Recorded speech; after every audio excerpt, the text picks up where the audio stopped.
علیکم ورحمۃ اللہ وبرکاتہ۔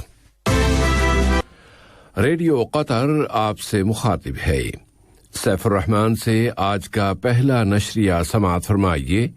ابتدا میں پیش خدمت ہے اہم خبروں کا خلاصہ۔ قطر میں ویکسینیشن کی سب سے بڑی مہم جاری ہے اور مطلوبہ گروپوں کے لوگ یہ ویکسین لگوا رہے ہیں۔ قطری ہلال احمر اور اونروا نے مل کر فلسطینیوں کی مدد کے لیے ایک بڑی مہم شروع کر دی ہے۔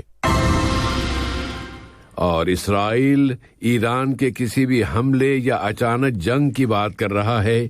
تہران کا کہنا ہے کہ اس کا جواب بہت طاقتور اور وسیع تر ہوگا اور بغداد نے کسی بیکار طال آزمائی یعنی ایڈوانچر پر متنبع کیا ہے۔ یہ تھا اہم خبروں کا خلاصہ، اور اب پیش خدمت ہے ریڈیو قطر سے آج کا پہلا مفصل نشریہ۔ بسم اللہ الرحمن الرحیم۔ آج کے اس نشریے کا آغاز کورونا وائرس کے خلاف قطری کوششوں سے کرتے ہیں، اور یہ کوششیں کووڈ-19 کے خلاف ویکسینیشن کی سب سے بڑی مہم پہلے مرحلے کی شکل میں جاری ہیں، اور متعلقہ افراد خاص طور پر ہیلتھ لیڈرشپ یہ ویکسین لے رہی ہے۔ وزارت صحت عامہ میں ویکسینیشن کے شعبے کی سربراہ ڈاکٹر سہا البیات نے کہا ہے کہ قطر میں کووڈ-19 کی ویکسین کی وافر مقدار میں موجودگی کے بعد مرحلہ وار طریقے سے معمول کی زندگی کی طرف واپسی شروع کرنے کا موقع موجود ہے۔ اس مہم کے ساتھ ہی ساتھ ملک میں کورونا سے شفا پانے والوں کی تعداد میں بھی مسلسل اضافہ جاری ہے، اور وزارت صحت عامہ کے اعلان کے مطابق اس بیماری سے مزید 145 مریض اب صحت یاب ہو گئے ہیں۔ اس کے بعد یہاں اس کورونا سے شفا یاب افراد کی تعداد 140,687 ہو گئی ہے، جبکہ نئے متاثرین کی تعداد 169 بتائی گئی ہے۔ تو یہ اعداد و شمار یہ بتا رہے ہیں کہ قطر اب اس وبا کے سرکل کو توڑنے، حالات میں استحکام لانے اور پھر معمول کی زندگی کی طرف واپسی کے مرحلے میں داخل ہو گیا ہے۔ کورونا وبا کے قطری مقابلے کے ساتھ ہی ساتھ اس وقت عالمی سطح پر بھی کووڈ-19 کے خلاف ویکسینیشن کی مہم جاری ہے، اور آج اتوار کے روز سلطنت عمان اور یورپی یونین کے ممالک فائزر اینڈ بائیو ٹیک کی تیار کردہ ویکسین لگانے کے باضابطہ سرکاری مہم شروع کر رہے ہیں۔ اس کے ساتھ ہی کورونا کی ایک نئی نسل کے پھیل جانے کا خوف بھی عام ہے، جبکہ یہ نئی نسل برطانیہ میں سب سے پہلے منظر عام پر آئی تھی۔ امریکا کے نو منتخب صدر جو بائیڈن نے متنبع کیا ہے کہ اگر صدر ڈونلڈ ٹرمپ نے، جن کے عہدے کی مدت اب ختم ہونے والی ہے، کورونا کی وبا کے اثرات سے نمٹنے کے لیے کانگریس کے منظور کردہ اقتصادی منصوبے پر دستخط میں اسی طرح تاخیر کرتے رہے تو اس کے بھیانک نتائج رونما ہوں گے۔ جبکہ اس وبا نے امریکہ میں ریسٹورنٹس بند کرا دینے پر مجبور کر دیا ہے۔ امریکہ میں لگتا ہے کہ کورونا وائرس کے اثرات ہر طرف پھیلتے جا رہے ہیں، اور اب وہاں کے ریسٹورنٹس کو اس کی بھاری قیمت چکانا پڑ رہی ہے۔ اس وبا نے امریکہ اور خاص طور پر نیو یارک میں ریسٹورنٹس کو مجبور کر دیا ہے کہ وہ احتیاطی تدابیر کی بنا پر اب اپنے دروازے بند کر دیں۔ امریکہ میں ریسٹورنٹس کی نیشنل یونین کے مطابق اس سال کے اختتام تک یعنی اسی ہفتے کے اندر یہاں امریکہ میں بند ہونے والے ریسٹورنٹس کی تعداد 100,000 ہو جائے گی، اور اس کی وجہ سے ریسٹورنٹس کے ملازمین بے روزگار ہوتے جا رہے ہیں، اور ان بے روزگاروں کی تعداد اب 3 ملین تک پہنچ سکتی ہے۔ اقتصادی لحاظ سے امریکہ میں ریسٹورنٹس کے شعبے کو $240 ملین کا نقصان ہو سکتا ہے، اور نیو یارک کے مشہور ریسٹورنٹس بھی اب عمارتوں کے کرایوں میں زبردست اضافے کی وجہ سے بند ہو رہے ہیں۔ عالمی سطح پر اب تک کووڈ-19 سے متاثر ہونے والوں کی تعداد 80 ملین سے زیادہ ہو چکی ہے۔ اس وائرس کی وجہ سے سب سے زیادہ مرنے والوں کی تعداد بھی امریکہ میں ہی ہے، اور دنیا کے دوسرے ملکوں کے مقابلے میں سب سے زیادہ اس وبا کے متاثرین کی تعداد بھی امریکہ میں ہی ہے۔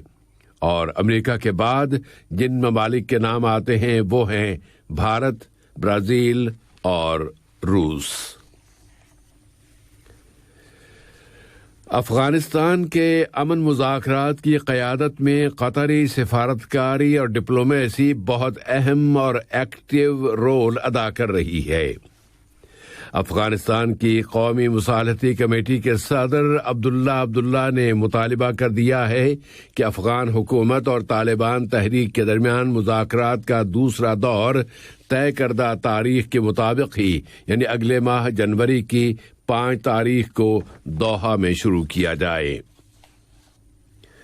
قطر کی انسانی کوششوں کا موضوع بھی آج کے اس پہلے نشریے میں شامل ہے، اور قطری ہلال احمر سوسائٹی نے فلسطینیوں کے بچاؤ اور ان کے روزگار سے متعلق اقوام متحدہ کی ایجنسی اونروا کے ساتھ مل کر فلسطینی بھائیوں کے لیے ایک مشترکہ انسانی مہم شروع کر دی ہے تاکہ فلسطینی موسم سرما کا مقابلہ کر سکیں۔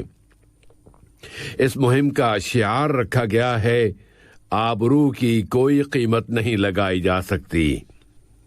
قطری ہلال احمر سوسائٹی کے سیکریٹری جنرل سفیر علی بن حسن الحمادی نے کہا ہے کہ بیرون ملک اس سوسائٹی کے انسانی عمل میں سر فہرست فلسطینی عوام کی خدمت ہے۔ ادھر اونروا ایجنسی کے کمشنر جنرل جناب فلپ لادارینی نے قطری ہلال احمر کے ساتھ اس پارٹنرشپ کا خیر مقدم کرتے ہوئے قطری عوام کا شکریہ ادا کیا ہے کہ وہ ہزاروں فلسطینی خاندانوں کی مدد میں حصہ لے رہے ہیں۔ اب اس علاقے کے حالات کی طرف آتے ہیں، اور ان میں سب سے پہلے ایران اور امریکہ کے درمیان کشیدگی کی برقراری کی وجہ سے بہت سے اثرات مرتب ہو رہے ہیں، اور ان اثرات میں سب سے زیادہ نمایاں اسرائیل کا یہ بیان ہے کہ اسے ایران کے حملے یا اچانک جنگ چھیڑنے کا خطرہ ہے، اور اس کے جواب میں ایران نے پرزور انداز میں کہا ہے کہ کسی بھی جارحیت کے خلاف اس کا جواب بہت طاقتور اور بہت وسیع ہوگا۔ ادھر بغداد کسی بھی بیکار ایڈوانچر پر متنبع کر رہا ہے۔ وقت گزرنے کے ساتھ ساتھ امریکہ ایران کشیدگی کے اوراق اور دھاگے ایک دوسرے میں الجھتے جا رہے ہیں، اور اس صورتحال کا پس منظر عراقی علاقے گرین ایریا میں کیے جانے والے حملے ہیں۔ اسرائیلی فوج کے ترجمان نے کہا ہے کہ اسرائیل عراق اور یمن کے حالات پر نظر رکھے ہوئے ہے کہ ایران وہاں کوئی حملہ کر سکتا ہے یا اچانک جنگ چھیڑ سکتا ہے۔ ایران کا کہنا ہے کہ اسرائیل کسی بہانے کی تلاش میں ہے کہ وہ اس علاقے میں ایک نئی کشیدگی پیدا کر سکے، اور اس کے نتیجے میں ٹرمپ کی صدارت کے ان آخری دنوں میں یہاں کوئی انارکی اور ہڑبونگ پیدا کر سکے۔ بغداد بھی ان واقعات میں شامل ہے، اور عراق کے وزیر اعظم مصطفیٰ الکاظمی نے کہا ہے کہ ان کے ملک کی سیکیورٹی اور سلامتی حکومت کے ذمے ایک امانت ہے، اور ان کی حکومت ایڈوانچرز اور طالع آزمائیوں کے سامنے ہرگز نہیں جھکے گی۔ عراقی وزیر اعظم نے کہا ہے کہ ان کی حکومت بوقت ضرورت فیصلہ کن سامنے کے لیے تیار ہے۔ تو کیا ان حالات کا انجام فوجی محاذ آرائی ہے یا مفادات اور حساب کتاب اس سینیریو کے آڑے آ جائے گا؟ اب لیبیا کا رخ کرتے ہیں، جہاں طرابلس اور انقرہ نے کہا ہے کہ وہ دونوں retired major general Khalifa Haftar کی کسی بھی معاندانہ سرگرمی کا مقابلہ کرنے کے لیے آپس میں کوآرڈینیشن اور ہم آہنگی جاری رکھیں گے۔ حفتر نے اپنی فوجوں سے کہہ دیا ہے کہ وہ لیبیا میں کام کرنے والی ترک فورسز کو نشانہ بنائیں۔ طرابلس میں لیبیائی اسٹیٹ کونسل کے صدر خالد مشری اور ترک وزیر دفاع خلوصی اکار کے درمیان مذاکرات ہوئے ہیں، اور خالد مشری نے بیان دیا ہے کہ اگر وفاقی حکومت پر جنگ مسلط کی گئی تو وہ صرف جارحیت کو روکنے پر ہی اکتفا نہیں کرے گی۔ وفاقی حکومت کی فوج کے گشتی دستوں نے شہر سرت کے قریب گشت کیا ہے، لیکن اس کے ساتھ ہی اس کشمکش کے دونوں فریقوں کے درمیان فائر بندی کے سمجھوتے کے مطابق دونوں فریقوں نے آپس میں اپنے اپنے قیدیوں کا پہلا تبادلہ بھی کیا ہے۔ یمن سے متعلقہ خبر یہ ہے کہ یمن کی نئی حکومت کے 24 وزیروں میں سے 23 وزیروں نے ریاض میں اپنے اپنے عہدوں کا حلف اٹھا لیا ہے۔ یمن کے صدر عبد الرب منصور ہادی نے، جن کے سامنے کابینہ نے حلف اٹھایا ہے، زور دے کر کہا ہے کہ اس نئی حکومت سے مطلوب یہ ہے کہ وہ انخلاء کی کارروائیاں مکمل کرے اور ہتھیار جمع کرے۔ اور نشریے کے آخر میں ایک دفعہ پھر امریکہ چلتے ہیں، جہاں کی ریاست ٹینیسی کے شہر نیشویل کے اوپر طیاروں کی پروازوں پر پابندی عائد کر دی گئی ہے۔ امریکی انتظامیہ نے یہ پابندی پرسوں جمعے کے روز وہاں ہونے والے زبردست دھماکے کے پس منظر میں لگائی ہے۔ محققین دھماکہ کرنے والے کا پتہ چلانے کے لیے مسلسل شواہد جمع کر رہے ہیں، جبکہ امریکہ کی اخباری رپورٹوں کے مطابق اس دھماکے سے تعلق رکھنے والے ایک شخص کا پتہ چلا لیا گیا ہے، اور ٹینیسی ریاست کے گورنر نے صدر ٹرمپ سے مطالبہ کیا ہے کہ وہ ہنگامی حالت کا اعلان کر دیں۔ آج کا یہ نشریہ ختم ہونے سے قبل اہم خبروں کا خلاصہ ایک مرتبہ پھر پیش خدمت ہے۔ قطر میں ویکسینیشن کی سب سے بڑی مہم جاری ہے اور مطلوبہ گروپوں کے لوگ یہ ویکسین لگوا رہے ہیں۔ قطری ہلال احمر اور اونروا نے مل کر فلسطینیوں کی مدد کے لیے ایک مہم شروع کر دی ہے، اور اسرائیل ایران کے کسی بھی حملے یا اچانک جنگ کی بات کر رہا ہے۔